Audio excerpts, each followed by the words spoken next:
Clock. How come his wife called us, Neely? She knows the police business, Neely said. She called Central first, and then us. She knows we take a look at most suicides. Central should be giving the call to the district any second now. They were all silent again, glancing up at the police speaker on the wall. It had been quiet for a few minutes. Now, as if Neely's comment were a cue, it coughed metallically, and the police announcer's flat voice said, 980, 981, report. That's his district, I think, Carmody said. Deary lived in West in the 98th, didn't he? Yeah, that's right, Katz said. On Sycamore Street, they're sending the wagon and the street sergeant's car out there. The police announcer, connected with the cars he had asked to report, gave his orders. Hospital case, 5861 Sycamore Street. Hospital case, Neely said with a short laugh. He drummed his fingers on his desk and looked up at the clock.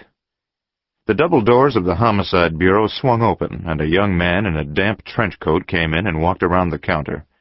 He glanced at the three detectives, noticing their expressions. What's up? He said.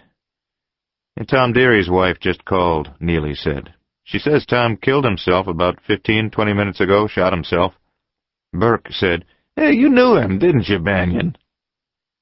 Sure, I knew him, Dave Bannion said slowly, as he took off his trench coat and dropped it over the back of a chair. He was a large, wide-shouldered man in his middle 30s, with tanned, even features and steady gray eyes. Standing alone, he didn't seem particularly big. It was only when Burke, a tall man himself, strolled over beside him that Bannion's size became apparent. He stood inches taller than Burke, and his 230 pounds were evenly distributed on a huge, rangy frame. Did Deary have any kids? Burke said. No, I don't think so, Bannion said. He had known Deary in the perfunctory way he knew dozens of men in the police department. Deary had been a slender, graying man with an intelligent, alert, but unrevealing face. Bannion had passed him in the hall, had said hello to him, had checked clerical matters with him on several occasions, and that was the extent of their relationship. He glanced at Neely. I'll take a ride out there, he said. Burke might as well come along, too. Burke nodded at the Negro. I'm working on this job, Dave. Want me to drop it? What is it? Well, he might be the character who killed that gas station attendant in the Northeast last week.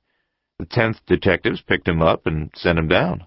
I didn't kill nobody, the Negro said, standing, his large bony hands working spasmodically. His head turned, his eyes touched each face in the room, frightened, helpless, defiant. Sit down, the uniformed cop said to him. Burke smiled pleasantly at Bannion. I could find out in 10 little minutes if you just let... He stopped at the look on Bannion's face. Okay, it was just a stray thought, he said, shrugging elaborately. There won't be any of that stuff on my shift, Bannion said. Okay, Burke said. Bannion walked over to the Negro, who seemed to sense that he had got a break of some kind. We just want the truth from you, Bannion said. If you've done nothing wrong, you got nothing to worry about. But if you have, we'll find out. Remember that. I done nothing wrong, the Negro said excitedly. I was walking... All right, I'll talk to you when I get back, Bannion said. I don't have the time now. Burke, you stick at it. He glanced at Katz and Carmody. All right, any volunteers? Carmody sighed. Yeah, let's go, he said. Katz's wife would raise hell if he got his feet wet tonight. Ha, Katz said expressionlessly, and began dealing himself a hand of solitaire. The Homicide Bureau was on the first floor of City Hall, flanked by the rackets detail and the vice squad. Bannion walked down the long, wide, dusty hallway, a step ahead of Carmody, nodding occasionally to detectives and patrolmen coming in for duty. He left the building by a side door and went through the hall's cold and drafty concourse to the parking area reserved for police cars. As they were crossing the sidewalk, the rain hit both men in a driving shower, and they grabbed their hat brims and ran for it. Bannion slid in behind the wheel of his car and opened the right-hand door for Carmody, who climbed in, panting and shivering. You always get 'em on nights like this, Dave, he said disgustedly. Thomas Francis Deary had lived in a West Side three-flat apartment building on a tree-bordered residential street. When Bannion got there, a red car and a wagon from the 98th were parked in front of the building, and a uniformed cop was standing in the vestibule. It was raining hard, but half a dozen persons were huddled together on the sidewalk watching the police cars in the building. Bannion nodded to the man in the vestibule, who wore a wet, shining rubber slicker over his uniform. "Yeah, it's on the first floor, Sarge," he said, tossing Bannion a salute. "Thanks," Bannion said. The door of Deary's apartment was open, and two big men from the wagon were standing just inside the hallway, chatting together, while rainwater dripped from their slickers onto the highly polished wooden floor. A tall man in a black overcoat came out of a door to the right of the hallway and said to them, "Okay, you can have him now." "Hold it a minute," Bannion said. He didn't know the man in the black overcoat, but assumed he was a detective from the 98th. "We're from Homicide."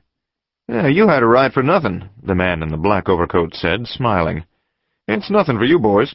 I'm Carrot, 98th Detectives." Bannion introduced himself, and they shook hands. "I heard about you," Carrot said, still smiling. He looked Bannion up and down and from side to side. "I heard you were big, and I heard right." Bannion was used to this sort of thing, and it didn't bother him. He'd always been the outsized one, in high school and college, even on football teams. He smiled at Carrot and then said, "What's the deal here?" "He's in here," Carrot said, and led the way into the room on the right of the hallway. The dead man lay on his side, curled up in front of a desk that was placed under a curtained window. Bannion knelt and inspected the wound in his right temple and the gun in his right hand. The wound was ugly, and the revolver was a nickel-plated .32 with black hand grips.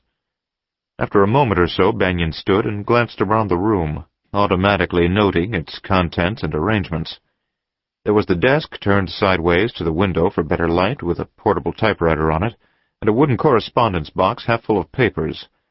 A large, comfortable reading chair was in one corner, a floor lamp beside it, and a row of bookcases stood against the opposite wall. 3 Audubon prints were hung above the bookcases, and a large glass ashtray with half a dozen cigarette stubs in it was on the desk beside the typewriter. It was a pleasant room, a luxury that a man without children could provide for himself in a small city apartment.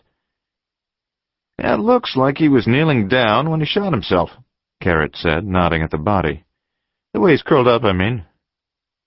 Bannion checked the window, found it locked. He turned away from it and glanced about the room. "Where's Mrs. Deary?" he said. "She's in the living room." "What did she have to say?" "Well, she says she came in here after dinner. She stayed in the kitchen cleaning up and then went into the living room to listen to the radio. About half an hour later, she heard a shot. She came in, found him just like he is now." "Was there any note?" "No, not a thing." Bannion pushed his hat back on his forehead and sat down at Deary's desk. He glanced through the papers in the correspondence box. They were bills chiefly, a few sales letters, and one personal note from a friend in Hashville, dated a week previously. The friend, whose name was Mort Chamberlain, apologized for not answering Deary's letter of 4 months back. He'd been busy with the office and his family, he explained, and then made a joke about his laziness probably being the real reason. There wasn't much more in the letter. It seemed to be one of those cheerfully futile attempts to keep something going that had stopped a long, long time ago. "I told you had a ride for nothing," Carrot said. "Yes, this isn't anything for us," Bannion said. "Mrs. Deary have any guesses about why he did it?" She said he hadn't been feeling well lately and was worried about it," Carrot said. "Well, I guess that's the answer," Bannion said. He went through the drawers of the desk carefully, not looking for anything in particular, simply following his usual methodical working habits. He found 2 insurance policies, each in the amount of $5,000 and made out to Mary Ellen Deary, the stubs of 2 checkbooks with all entries written in a neat, small hand, and an envelope containing a few departmental circulars clarifying policies in regard to police pensions, time off, and so forth. There was also a box of paper clips, several pencils, and a box of stationery. That was all. Bannion closed the drawers, after replacing everything as he had found it, and walked over and glanced at the volumes in the bookcases.